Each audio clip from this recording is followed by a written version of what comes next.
Le journal de l'économie sur TV5 Monde. Bonjour à tous et merci d'être avec nous.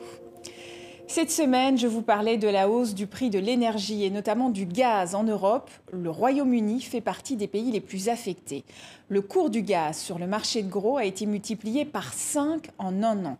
De nombreux fournisseurs d'énergie font donc faillite car la loi les empêche de répercuter la totalité de la hausse sur la facture des clients. Cela doit se faire en respectant certains plafonds. Et le gouvernement britannique refuse de modifier la réglementation car la protection du consommateur reste sa priorité. Les gens ne devraient pas trop s'inquiéter, car ce problème, nous allons le régler. On fera tout pour les aider rapidement. Malgré ces déclarations, une augmentation de 12% du prix du gaz pour les ménages britanniques est prévue le 1er octobre. Cette crise du gaz a des conséquences sur de nombreux secteurs. Dans certains supermarchés, il y a déjà une pénurie d'eau gazeuse. L'industrie alimentaire, grande consommatrice de gaz, notamment pour la chaîne du froid, est également très touchée.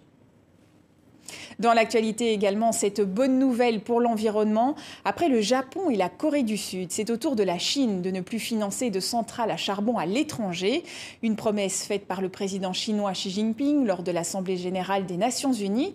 Pékin a donc cédé à la pression diplomatique et aux demandes de plusieurs organisations de défense de l'environnement qui se félicitent de cette avancée. Maintenant que la Chine s'engage à ne plus financer de centrales à charbon à l'étranger, cela aidera certainement le monde, en particulier les pays en développement, à abandonner ce combustible fossile, polluant, au profit de sources d'énergie plus propres et à faible teneur en carbone, telles que les énergies éoliennes et solaires. On en vient à ce nouveau projet de taxi volant présenté par Airbus, un appareil 100% électrique à décollage vertical. Baptisé City Airbus, il peut transporter jusqu'à 4 passagers. L'engin disposera d'une autonomie de 80 km à une vitesse de 120 km/h.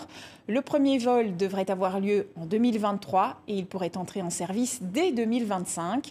Ce genre de véhicule ne va pas pour autant atterrir dans votre jardin, il aura une fonction très précise. Écoutez. C'est un moyen de transport pour l'individu avec la possibilité vraiment de faire quelque chose, de connecter deux points qu'on ne peut pas connecter aujourd'hui. Et donc ça peut être un aéroport qui est connecté au centre-ville avec une connexion rapide. Ça peut être deux endroits distincts dans la ville qui peuvent être connectés. C'est la fin de ce journal de l'économie. Merci à vous pour votre fidélité et à demain sur TV5 Monde.